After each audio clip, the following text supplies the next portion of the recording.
ও যুবকেরা, পৃথিবীর জমিনে আমাদেরকে আপনার কিনা প্রত্যাবর্তন করার জন্য এসেছি। আল্লাহ পাক আল্লাহ তাআলা আমাদেরকে যখন মরণ দেয়, জাকান্দানি হয়, ও বাবাজিরা, হাদিস শরীফের মধ্যে আসছে, আল্লাহর হাবিব সাল্লাল্লাহু তাআলা আলাইহি ওয়াসাল্লাম বর্ণনা করেছেন, মানুষ যখন আপনার মৃত্যু মুখে পতিত হয় তখন সে ফেরেশতা দেখতে পায়। ও বাবাজি আমার, যিনি রুজি দান করে, আল্লাহর ফেরেশতা যিনি রুজি বহন করে করে এনে দেয়, ওই ফেরেশতা এসে হাজির হয়ে যায়। আয় আল্লাহর বান্দা বান্দি, আমি तमाम দুনিয়ার বুকে ঘুরে এলাম, তোমার জন্য একটু লুকমা রুজি পেলাম না। তখন ওই ব্যক্তির কথা বন্ধ হয়ে যায়, চতুর্দিকে শুধু ফেল ফেল ফেল করে তাকাতে থাকে। এই বাবাজি আর কথা বলতে পারে না বাবা, ওই ব্যক্তিটা শুধু এদিক ওদিকে তাকাতে থাকে। জাকান্দানি শুরু হয়, ফেরেশতা এসে বলে রুজি পেলাম না। পানির দায়িত্ব যে ফেরেশতা ছিলেন, তিনি পর্যন্ত যে খবর দিচ্ছেন, আমি দুনিয়ার জমিনে তোমার জন্য একটু পানি তলাশ করলাম, तमाम দুনিয়া ভ্রমণ করেছি, তোমার জন্য একটু পানি সন্ধান করে পেলাম না। ও বাবাজিরা আমার, এমন করে নিঃশ্বাসের ফেরেশতা, নিঃশ্বাস প্রশ্বাসে এই বাবা যে ফেরেশতা নিযুক্ত রয়েছে, ওই ফেরেশতা এসে হাজির হয়ে যায়। ভাইজান, আপনার জন্য तमाम পৃথিবীর জমিনে আমি ভ্রমণ করে করে আর নিঃশ্বাস প্রশ্বাস পেলাম না, অচিরেই আপনার মৃত্যু হবে। চতুর্দিকে ফেরেশতা দেখতে পায়, কথা বলতে পারে না, হা করে বাবাজি আমার চোখ দিয়ে দেখে, যদি সে নেককার হয়, নেককার ফেরেশতা দেখতে পায়, শান্তিময় ফেরেশতা দেখানো হয়, জান্নাতের আরাম তাকে দেখানো হয়। আর যদি বদকার হয়, ওর জন্য আযাবদায়ক ফেরেশতা, জাহান্নামের কষ্ট দেখানো হয়। বাবারে বিশ্বাস করে তখন, আল্লাহ আমি যদি আর একটু দুনিয়ায় থাকতাম, আমি তওবা করলাম, মাফ করুন আল্লাহ, আমাকে মাফ করুন, আমি পৃথিবীর জমিনে আর যদি আয়ু পাই, আপনার কিঞ্চিত হুকুম অমান্য করব না। আমার আল্লাহ পাক বলেন, হয়ে গেছে তোর, এখন তওবা কর, এখন বিশ্বাস আনো, আমি আল্লাহ পাকের এতদিন তুমি তো না দেখে আমল করতে মেনে নিতাম, দেখে দেখে ঈমান আনতেছো, এই ঈমান আনার কোনো মূল্য থাকবে না। আব্বাজি আমার সোনাবানি কে, ওই ফেরেশতা আপনার কিনাও চলে যাবে, আল্লাহ পাকের ফেরেশতা মালাকাল মউত আসবে। মালাকাল মউত কেমন, এই যুবক শুনে রেখে দিন, এই মালাকাল মউত এমন পৃথিবীর জমিনে আল্লাহ পাক এত ভয়ানক তাকে বানিয়েছেন, এত ভয়ানক তাকে বানিয়েছেন। আব্বাজি আমার, যেমন আমার আপনার সম্মুখে যদি একটি থালা রাখা হয়, থালা থেকে যখন যেটা ইচ্ছা সেটা আমি খেতে পারবো, ফলমূল রাখা আছে থালায়, যখন যেটা সেটা আমি খেতে পারবো। আজরাইল মালাকাল মউতের অবস্থা এরকম বাবা, এক হাত মাশরিকে আর এক হাত মাগরিবে, এই মালাকাল মউত আমাদের রূহ কবজ করতে আসবে। ওরে যুবক, একটু ভয় করো, জগতের বুকে আল্লাহর ইবাদত করো, আমরা নামাজি হব, পরেজগার হব, সুদ খাবো না, মিথ্যা বলবো না, আল্লাহ আপনার যাতে পাওয়া যায়, নবী পাক যাতে পাওয়া যায়, সেই পথ বেছে নেব। আল্লাহুম্মা আলা سيدنا مولانا محمد وعلى آل سيدنا আমার আব্বাজি সোনামানিকের খুব ভালো করে মাথায় রাখুন, আমি আপনাদেরকে বোঝাতে চাচ্ছি, মরণটা অনিবার্য। আব্বাজি আমার যখন তার মরণ হবে এত কষ্ট হয়, এ বাবাজিরা আমার, ওই মৃত ব্যক্তি ফেরেশতাই ফেরেশতা দেখতে পাই, কিদে যারে যা, কিন্তু বাবা আমার সোনামানিকের আস্তে আস্তে রূহটা বার করা হয়, গলাটের কাছে নিয়ে আসে, হঠাৎ ফেরেশতা টেনে বার করে, একসঙ্গে যদি রূহ বার করা হতো, মানুষ আপনার ছুটে বেড়াতো। আব্বা আমার অতি কষ্টে তার রূহটা বার করানো হয়। ও বাবা যুবকেরা, যখন সন্তানেরা কাঁদে, যখন আত্মীয় স্বজনেরা কাঁদে, ওই ব্যক্তি পৃথিবীর জমিনে আপনার কিনা সব কিছু শুনতে পায়, কিন্তু ব্যক্তি কথা বলতে পারে না বাবা। ও আমার সোনামানিকেরা, এজন্য গজলে বলা, একদিন তোমায় মরতে হবে, তুমি ভুলে যেও না, হবে মাটির বিছানা গো তোমার আসল ঠিকানা, আপন জনের কান্না যত সবই শুনতে পাবে, বুক ফাটবে তো বুক ফুটবে না, কেমনে জবাব দেবে, কি করে বোঝাবে তুমি দেহের বেদনা, হবে মাটির বিছানা গো তোমার আসল ঠিকানা। ঠিক না বাবা? কথা বলবে, কেউ শুনবে না। এই যুবকেরা আমার, ওই ব্যক্তি দুনিয়া থেকে মারা গেল, আত্মীয় স্বজনেরা কান্নাকাটি শুরু করেছে, কেউ বা কোরআন তেলাওয়াত করে। আব্বাজি আমার, নবী সাল্লাল্লাহু আলাইহি ওয়াসাল্লাম কত সুন্দর করে জানিয়েছেন, এই জগতের বুকে ওই মানুষটি যখন মারা যায়, মারা যাওয়ার পরে তাকে যখন দুইজনা গোসল দিতে চায়, ওই ব্যক্তি জবানে বলতে থাকে, হে গোসল সহায়কেরা, আমার গায়ের কাপড় চোপড় গুলো যেন তোমরা খুব জোরে খোলো না, সবে মাত্র আমি মরণের যন্ত্রণা থেকে উঠেছি। মানুষের ফোড়া হলে হাত দিতে দেয় না, হাত দিয়ে না, ব্যথা লাগে। আবার বিষ ফোড়া হলে আরো বেদনা হয়, ওরে বাবা রে, ফোড়া যত হয়েছে এরকম কোটি কোটি ফোড়ার বেদনা না এক জায়গায় করলে মরণের কষ্ট সমাতুল্য হবে না বাবা। এত কষ্ট হয় মরণে। এই যুবকেরা আবার চিৎকার করে বলতে থাকে, আমার গায়ের পোশাকগুলো আস্তে আস্তে খোলো, আমি তো পুরো জর্জরিত হয়ে গেছি। এবার ওখান থেকে নিয়ে আপনার যখন শোয়ানো হয় আপনার গোসল দেওয়ানোর জন্য, আব্বা আমার গরম পানি দিও না, খুব ঠান্ডা পানি দিও না, আমি যন্ত্রণা সহ্য করতে পারি না। এই যুবকেরা পৃথিবীর জমিনে এত আওয়াজ করে, কার গলার আওয়াজটা শুধু পশু পক্ষী সবাই শুনতে পায়, মানুষ আর জিন তার গলার আওয়াজ শুনতে পায় না। এই আব্বাজি পৃথিবীর জমিনে এত কষ্ট হবে, কাদের জন্য আমরা সংসার সাজিয়েছি, কাদের জন্য অট্টালিকা করেছি, কাদের জন্য আমরা সব কিছু করে ফেলেছি, সুদ খেলাম কাদের জন্য, মদ পান করলাম কাদের জন্য, সুখ কোথায় চেয়েছি বাবারে, মিশে দুনিয়াতে এসে আমার নবী পাক বলেন, আর দুনিয়া মাযরাতুল আখিরা, দুনিয়াটা হলো আখিরাতের খেতি বাড়ি, দুনিয়ার জমিনে তোমরা আখিরাতের পুঁজি তৈরি করো।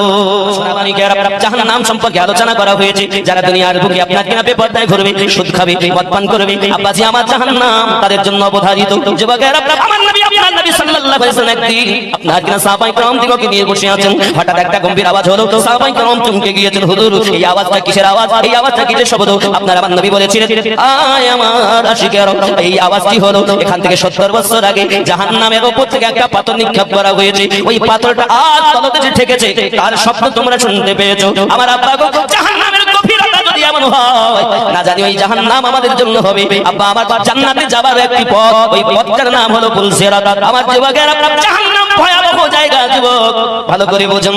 আপনার আমাকে কবরে যখন নিয়ে যাবে, মৃত ব্যক্তি আওয়াজ দিয়ে বলবে, আমাকে কোথায় নিয়ে যাও, আমাকে কোথায় নিয়ে যাও। ওরে আমার বন্ধুরা, ছেলেরা, মেয়েরা, আত্মীয় স্বজনেরা, আমি আল্লাহকে অস্বীকার করে চলেছি, ইসলামের আমল করিনি, শরীয়তের আমল করে জীবন যাপন করিনি, আমার মতো যেন তোমরা হয়ে নাও। আমি যেমন পাপী হয়েছি, শুধুমাত্র অর্থ সঞ্চয় করেছি, আল্লাহর রাস্তায় অর্থ ব্যয় করতে চাইনি। এ আমার সন্তানাদি আপনজন, তোমাদের কাছে অনুরোধ করি, তোমরা যেন আমার মতো হয়ো না। আব্বাজি আবার সোনামানিকেরা এমনি করে আত্মনাদ করে কান্নাকাটি করে শুরু করে দেয়। আব্বা আমার কান্নাকাটি করি করি আপনার কিনা বলতে থাকে, তার গলার আওয়াজ মানুষ শুনতে পায় না, জিন শুনতে পায় না, সমস্ত প্রাণীরা ঘন্টার আওয়াজ শুনতে পায়। বাবা আমার মৃত ব্যক্তি কথা বলে, আমাকে কোথায় নিয়ে যাচ্ছ, আমাকে নিয়ে যেও না, আমাকে রেখে দাও, আমি আমার সন্তানদের সঙ্গে থাকবো, এত কষ্ট করে ঘর বানালাম আর আমাকে কবরস্থানে নিয়ে যাও। এই যুবকেরা, সেই ব্যক্তি আফসোস করে, কিন্তু সে যদি ইমানদার হয় আওয়াজ করে বলে, আমাকে জলদি করে নিয়ে চলো, কারণ এতদিন যে নবীকে দেখার জন্য পাগল ছিলাম, কিতাবে এসেছে ওই নবী কবরে আসবে, আমি নবীর সঙ্গে সাক্ষাৎ করব। সুবহানাল্লাহ। আমার বন্ধুরা এমনি করে তার আওয়াজ শুনতে পাই, অনেকে বলে মারা গেল, শেষ হয়ে গেল। সেই হাদিসের ভিতরে প্রমাণ আছে, নবী পাক সাল্লাল্লাহু আলাইহি সাল্লাম বলেছেন, মৃত ব্যক্তিরা কথা বলে, তার গলার আওয়াজ সবাই শুনতে পায়, এমনকি কবরস্থানে যখন যায় সবাইকে চিনতে পারে, যারা কবরে নামে তাদেরকেও চিনতে পারে। আমার আব্বা জানেরা, মৃত ব্যক্তি পৃথিবীর জমিনে কথা বলে, তার প্রমাণ রয়েছে। আব্বাজি আমার কবরে আপনার ফেরেশতা আসবে। এই যুবকেরা ভালো করে বুঝুন, ওই কবরটা হলো আমাদের জন্য এমন একটি মসজিদ, যে কবরে বিবি যাবে না, আমার বাপ যাবে না, মা যাবে না, বাচ্চা যাবে না, কবরে শুধুমাত্র একা থাকতে হবে বাবা। ওই কবরে যদি নবী ওয়ালা হও, আমার নবী দেখা পাবে। সুবহানাল্লাহ। আবার বন্ধু গো, সোনামানিকেরা, প্রত্যেকের কবরে নবী আসবেন, যারা নবী ওয়ালা তাদেরকে ছাড়া আমার নবী ওই সময় সুপারিশ করবেন না, একমাত্র হাসরের মাঠে নবী আমার পাপীদের উদ্ধার করবেন। ওই কবরটাই হলো এমন জায়গা, যদি আপনি ঈমানটুকু নিয়ে যেতে পারেন, বেঈমানের কোনো উপকার কবরে আসবে না, ঈমানদারের জন্য নবীর দিদার পাওয়া যাবে। কারণ নবী আছেন আমাদের অন্তরে। আল্লাহ পাক কোরআন শরীফে বলেন, জানের থেকে আরো নিকটে রেখেছি, আন-নবী আওলা বিল মুমিনিনা মিন আনফুসিহিম, প্রত্যেক মুমিনের জানের থেকে আরো নিকটে আমি আল্লাহ নবী রেখে দিয়েছি। বোঝা যাচ্ছে? আমার বন্ধুরা, কবরের আযাব কঠিন কঠিন, ফেরেশতা দান আপনার কিনা আসবেন যখন, যদি নেককার হয়। এ বাবাজিরা আমার, যখন আপনি আমি কবরস্থ করে দিলাম, আপনি জিয়ারত করেন, এই সোনাবাড়ির আপনার কিবলাটাই মূল জিনিস নয়, কবরের দিকে ফিরে আপনাকে দোয়া করাটা মূল জিনিস। এটাও সেই হাদিসের ভিতরে এসেছে, আমার নবী কবরকে টার্গেট করতে বলেছেন। আর যদি এমনও হয় কিবলামুখও হব, আবার পশ্চিম দিকে হব, এটা আরো ভালো হয়। কিন্তু বাবা আমার খেয়াল করুন, যদি আমি পশ্চিম দিকে হই, তাহলে মূলটাকে আপনার মাথা ঘুরিয়ে দেখতে হয়, কারণ মূলটাকে পশ্চিম দিকে ফিরানো হয়। মুদ্রাকে আমরা পশ্চিম দিকে ফিরিয়ে দেই, তাহলে আমরা যখন পূর্ব দিকে থাকি ওটা ঘুরিয়ে দেখতে হয়, কারা এসেছে, ছেলে মেয়ে, বন্ধু বান্ধব, কোন আপনজনেরা এসেছে, ঘুরে দেখতে। এই জন্য সকলের টার্গেটটাকে যে ওই কবরের দিকে ভালো রাখবে তোমরা, সে দেখবে কে আছে না আছে। এই সোনামানিকেরা, কবরটাই হলো ওই সময়ের জন্য টার্গেট কবর। বাবা আমার, কবর আমাদের টার্গেট করে জিয়ারত করা স্বয়ং নবী পাক করেছেন, আমাদের জন্য সুন্নাত পালন হবে যদি কবরকে ফলো করি, আমরা জিয়ারত করি। যদি কোন সুবহানাল্লাহ। আব্বাজি আমার সোনামানিকেরা, আপনি কবরস্থানে গিয়েছেন, আব্বা আমার ওখান থেকে আপনার জন্য আপনার প্রশ্ন শুরু হলো, আপনার রবকে, আপনি বললেন দিনকে, আপনি বললেন আব্বা আমার আপনার জন্য জিজ্ঞাসা করা ওই ব্যক্তি সম্পর্কে কি ধারণা, যিনি বলেন মুহাম্মদ সাল্লাল্লাহু আলাইহি ওয়াসাল্লাম। আপনি উত্তর দিতে যদি সফলতা অবলম্বন করেন, নিশ্চিত আপনার জন্য লাব্বাইক আল্লাহ তরফ থেকে আওয়াজ আসবে, আমার বান্দা বান্দি ঠিক বলেছে, জান্নাতের আরাম তাকে দাও। ওগো বাবাজি, পীরের কথা কবরে নাই, এমন তাবলীগ জামাত করো সেটাও কবরে নাই। কি গো, তোমার পৃথিবীর জমিনে কয় রাকাত নামাজ পড়ছো সেটাও নাই, হজ করেছো কিনা, যাকাত প্রদান করেছো কিনা, বাবা আমার সেসব নাই। তিনটি প্রশ্নতে সবকিছু কমপ্লিট। তোমার রবকে, রব্বি আল্লাহ, দিন কি, দ্বীনুল ইসলাম, আমার ধর্ম ইসলাম। তৃতীয় প্রশ্ন, মা কুনতা তাকুলু ফি হাক্কি হাদার রাজুলিন মুহাম্মাদিন সাল্লাল্লাহু আলাইহি ওয়াসাল্লাম, এই ব্যক্তি সম্পর্কে আপনার কি ধারণা, যিনি মুহাম্মদ সাল্লাল্লাহু আলাইহি ওয়াসাল্লাম। আমার আব্বাজি, বোঝা গেল তিনটি প্রশ্নতেই সবকিছু পাওয়া গেল। উত্তর যদি ভালো হয় তার জন্য জান্নাতি আরাম। জোরে বলুন সুবহানাল্লাহ। প্রশ্ন কটা? তিনটি। বাবা আবার আরো সহিহ হাদিসের মধ্যে এটাও আছে, বাবা একই প্রশ্ন করা হবে, শুধু নবী সম্পর্কে জিজ্ঞাসা করা হবে, এই নবীকে তোমরা কি বলতে, শুধু আব্দুল্লাহর বেটা বলতে না আল্লাহর হাবিব বলতে। আব্বা আমার শোনা মানিকের কারণ, আল্লাহকে এক প্রমাণ করতে গেলে নবীকে মানা দরকার, কোরআন শরীফকে মানতে, কোরআন বলে প্রমাণ দিতে গেলে নবী মানা দরকার, নামাজ মানতে গেলে নবী মানা দরকার। আব্বা আমার চাই কিছু মানবো, কাবাকে কাবা বলতে গেলে নবী মানা দরকার। নবী যখন উত্তর হয়ে যাবে, সব কিছু তার সঠিক হয়ে যাবে, ওই ব্যক্তি জান্নাতি হবে। এটা বুঝে নিতে, এটা আকীদার কথা। এবং যদি আমার এই কবরের মধ্যে যদি আমরা আযাবদায়ক হই, গুনাহগার হই, পাপিষ্ঠ হই, তাহলে ফেরেশতারা মাটি চিত্তে চিত্তে দাঁতের দাঁড়াতে নীলবর্ণ চোখ নিয়ে কবরে আসবে। ওরে আমার সোনামানি কে, আপনাকে আমাকে আপনাকে নাও, বাবাকে রামান কাতেবিন আসার আগে আরো একজন ফেরেশতা আপনার আমার কাছে আসবে। বাবাজিরা আমার, সেই ফেরেশতা পৃথিবীর জমিনে আপনাকে আমাকে বলবে, তুমি লেখো কি করেছো দুনিয়ায়, যত পাপ করেছো, তোমার সমস্ত কাজে নিযুক্ত ছিলাম, তুমি সব কিছু তোমার কাফনে লিখে দাও। গালি কোথায় পাবো? বলে তোমার থুতুকে গালি বানাও, কাগজ কাফনটাকে বানিয়ে সব লেখো। আব্বাজি আমার ভালোগুলো লিখবে, খারাপ লিখতে চাবে রাও। আব্বা আমার এই করে লাশ পর্যন্ত দেখা যাবে, তার একটা তালিকা করে গলায় লটকিয়ে চলে যাবে। রামান কাতেবিন আসবে পৃথিবীর জমিনে কবরের মধ্যে। আপনার আমার জন্য আপনার প্রশ্ন হলো, উত্তর দিতে সক্ষম হলো না, বাবা ফেরেশতা দা শুরু করে দেবে। আব্বা আমার অগ্নির গর্জ থাকবে তাদের কাছে, বাবা আমার এত কষ্ট দুনিয়ায় কবরে হবে। আব্বা আমার উত্তর দিতে পারলো না, সঙ্গে সঙ্গে বিচ্ছু দেওয়া হবে কবরে, পোকামাকড়ের ঘর হবে, সাপ বিচ্ছুর ঘর হবে। জাহান্নামীতে যেমন কষ্ট ছিল বাবা দুনিয়ার জমিনে, আপনি জাহান্নাম সম্পর্কে শুনেছেন, কবরে কষ্ট শুরু, এরপরে রয়েছে জাহান্নাম, তার জন্য আযাব। এই যুবক, জাহান্নামের কথা বলি শোনেন, আমার আল্লাহ পাকের প্রতান্তিতভাবে জাহান্নাম তৈরি করেছেন। এই জাহান্নামে আব্বাজি আমার আগুনকে আল্লাহ পাক ফেরেশতা দ্বারাতে জ্বালিয়েছেন 1000 বছর। বাবাজি আবার সেই সময় ওই আগুনটা আপনার কিনা দরিত বর্ণ হয়েছে বাবা, আবার তাকে জ্বালানো হয়েছে। বাবাজি আমার হাজার হাজার বছর জ্বালিয়ে ওই আগুনটাকে কালো তৈরি করা হয়েছে। যুবকেরা আমার খুব ভালো করে বুঝুন, এই জাহান্নাম এমন জাহান্নাম, আদম নবীকে যখন জান্নাত থেকে দুনিয়ায় বার করে দেওয়া হলো, উনি এমন পাহাড়ের উপরে আগুন জ্বালাবেন, কিছু তৈরি করে রান্না করে খাবেন। এমন সময় আল্লাহর ফেরেশতা জিবরাইলকে বলে, না জিবরাইল যাও আগুন নিয়ে যাও। সুবহানাল্লাহ বলেন, কি নিয়ে যাবেন? আগুন নিয়ে যান। মালাক জাহান্নামের দারোগা এ বাবাজি মালিক আলাইহিস সালামের কাছে কি জিজ্ঞাসা করেন আর বলতে চাচ্ছেন, ওগো মালিক ভাই একটু আমাকে আগুন চাই। কেন? বলে আদম নবী আপনারা কি রান্না করে খাবেন? বলে আগুন একটু দেওয়া যাবে না? বলে একটি পিপিলিকা পরিমাণ আগুন দেন। বলে এই পিপিলিকা পরিমাণ যদি আগুন দেই, তামাম দুনিয়া ধ্বংস হয়ে যাবে। বাবা রে কি আগুন তাহলে জাহান্নামে। এ যুবক, তুমি পৃথিবীর জমিনে হাঁটুর নিচে গিটের নিচে প্যান্ট পরো, এখানে হাদিস সহিহ বুখারী শরীফের ভিতরে লেখা আছে গিটের নিচে প্যান্ট পরিধান করা জায়েজ নাই, হারাম। বন্ধুরে তাকাব্বুরি দেখায়ও না, জাহান্নামী হবে। যুবকরা এই জাহান্নাম সম্পর্কে শুনে দেখুন, হযরত জিবরাইল আলাইহিস সালাম বলেন, ওই মালিক তাহলে কি হবে যদি পিপিলিকা পরিমাণ আগুন নিয়ে যাই, দুনিয়া যদি ধ্বংস হয়ে যায়, তাহলে আমাকে হাফ পিপিলিকা আগুন দাও, আধা আধা, এক পিপিলিকা পরিমাণ আগুন। বলছে ওটা যদি না পারো অন্তত হাফ। বলছে হাফও যদি দেই, দুনিয়ার জমিন ওই আগুন নিয়ে যাওয়ার পর দুনিয়ায় কখনো আর পানি বর্ষণ হবে না। আল্লাহ আল্লাহ আল্লাহ আল্লাহ। আগুন বলছে এই আগুন যদি তুমি নিয়ে যাও পিপিলিকা, আধা পিপিলিকা পরিমাণ, তবু আর কখনো আকাশ দিয়ে বৃষ্টি হবে না, নিয়ে যেতে হবে। কি হবে? বলে এক বিন্দু যারা, এক বিন্দু পরিমাণ নিয়ে এসে দরিয়াতে 70 বার ধুয়ে সায়েক পাহাড়ের উপরে রাখা হয়েছে। ওই সায়েক পাহাড়টা গলে ওর তাপে জাহান্নামের তলদেশে ঢুকে গেছে রে বাবা। ওই সময় থেকে বন্ধুরে বাবা সেই ধোঁয়া, সায়েক পাহাড়ের ধোঁয়া থেকে আজ দুনিয়ার আগুনের উৎপত্তি হয়। তাই আমরা সহ্য করতে পারি না রে বন্ধু। ওই কবরে কেমনে থাকবে বাবা? ওই কবরে কি হালাত হবে আমাদের বাবা? একটুখানি ভাবো, দুনিয়ায় কাদের মায়ায় পড়ে আল্লাহর হুকুম অমান্য করলাম, নবী পাকের মায়া ভুলে গেলাম। আমার বন্ধুরা না না না, যাদের জন্য এসব করো ভেবে দেখো কেউ নয় কারো রে, বুঝবে তুমি বিপদ কালে ওগো মরণের সময়,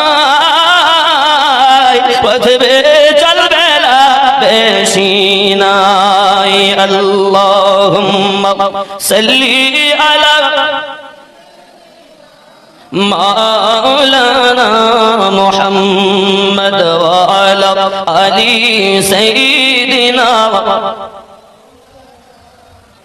বাবাজি ওই জাহান্নাম এত গভীর জায়গা রে বন্ধু আমার, ভালো করে বুঝুন আব্বা আমার। তাহলে বোঝা গেল দুনিয়ার অগ্নি আমরা সহ্য করতে পারি না, জাহান্নামের আগুন কিভাবে সহ্য করব? তার উপর দিয়ে রাস্তা, তার নাম পুলসিরাত, জান্নাতে যাওয়ার এটাই হলো রাস্তা বাবা। এই দুনিয়া ধ্বংস হবে, আল্লাহ পাক অনেক রকমের আলামত রেখেছেন। দাব্বাতুল আরদ আসবে, ইয়াজুজ মাজুজ আসবে। কোরআন শরীফে সূরা আল কাহফ বাবা আমার 91 নম্বর আয়াত, 92, 93, 94, 95 আপনি সূরা আল কাহফ খুলে দেখুন। আব্বা আমার আল্লাহ ইয়াজুজ মাজুজ সম্প্রদায় সম্পর্কে বলেছেন, পৃথিবীর জমিনে বাদশা সাদ্দাত সিকান্দার বাদশা জুলকারনাইন, ইনি একজন রাজা ছিলেন বাবা। ভ্রমণ করতে গিয়ে এক সম্প্রদায়কে দেখলেন বাবাজি আমার, যাকে ইয়াজুজ মাজুজ বলা হয়। তাদের এক কান দুটি লম্বা, একটা কান বিছিয়ে ঘুমায় আর একটা কান গায়ের উপরে দিয়ে রাখে। আমার বন্ধু তাদের মরণ নাই, তাদের মধ্যে যদি কেউ মারা যায় মানুষ আপনার 10 ভাগের মনে করুন 9 ভাগ ইয়াজুজ মাজুজ হবে, 1 ভাগ মানুষ হবে। আব্বা আমার তাদের মধ্যেই যদি কেউ মারা যায় তাকে আগুনে তাকে সেকে তারা পিস পিস করে তাকে খেয়ে নেয়, মাটিও দেয় না, কিছু হয় না। এরা হলো ইয়াজুজ মাজুজ সম্প্রদায়। আমার আল্লাহ তাদের সম্পর্কে সূরা আল কাহফের 91 নম্বর আয়াতে বলেছেন, 92, 93, 94 বলেছেন। আব্বা আমার এই সম্প্রদায় দুনিয়ায় আসবে, তারা কি হবে কি হয়েছে ঘটনাটা সংক্ষিপ্ত বাবা। এই ইয়াজুজ মাজুজ জগতের বুকে এমন একটি সম্প্রদায় আব্বা আমার, তারা মানুষকে ধরে ধরে খেত। জুলকারনাইন বাদশা তিনি গেলেন আর আপনাকে ওই জায়গাতে লোহা আর আপনার সীসা দিয়ে গালিয়ে গালিয়ে আপনার দুটি পাঁচিল তৈরি করে দিয়েছে বাবাজি আমার। তারা ওই পাঁচিলের মধ্যে থেকে যায়। খুব সংক্ষিপ্ত কথা, তারা প্রতিদিন 4টে আরম্ভ করে, সকালবেলা হওয়ার আগে তারা আপনার ক্লান্ত হয়, আল্লাহ পাকের শান, তারা বলে আবার সকালবেলা আমরা ভেঙে বেরিয়ে যাব। যেই আরামে যায় আবার যেমন দেওয়াল তেমন হয়ে যায়। কিয়ামতের পূর্বে তাদের মধ্যে একটা সন্তান জন্ম নেবে, ওই সন্তানটা বলবে ইনশাআল্লাহ আগামী কাল ভেঙে বেরিয়ে যাব, যেমন দেওয়াল তেমন থাকবে আর আপনার বাড়বে না। আব্বাজি আমার সোনা মানিকেরাও তারা আবার সকালে চাটা শুরু করবে, সঙ্গে সঙ্গে ভেঙে বেরিয়ে আসবে। গাছপালা তারা খেয়ে ফেলবে, পাতা দাতা খেয়ে ফেলবে, ফসলাদি খেয়ে ফেলবে, আব্বাজি আমার পানি খেয়ে ফেলবে, এমনকি জীব জানোয়ার খেয়ে ফেলবে, মানুষকে পাবে মানুষকেও খেয়ে ফেলবে। এটা ইয়াজুজ মাজুজ বলে। এই বন্ধু আল্লাহ পাক আল্লাহ তাআলা পৃথিবীর জমিনে এমন প্রাণী বানিয়েছেন, একটা একটা ইয়াজুজ মাজুজ 10 জন 20 জন করে অচয় খেয়ে ফেলবে, কোনো ব্যাপার নাই। বিশাল শক্তিশালী তারা। এই যুবকেরা আমার নবী আপনার নবী বলেছেন ইয়াজুজ মাজুজ জগতের বুকে আসবে রে বন্ধু। দাব্বাতুল আরদ বলে আবার একটি প্রাণী, ও আমার সোনা মানিকেরা।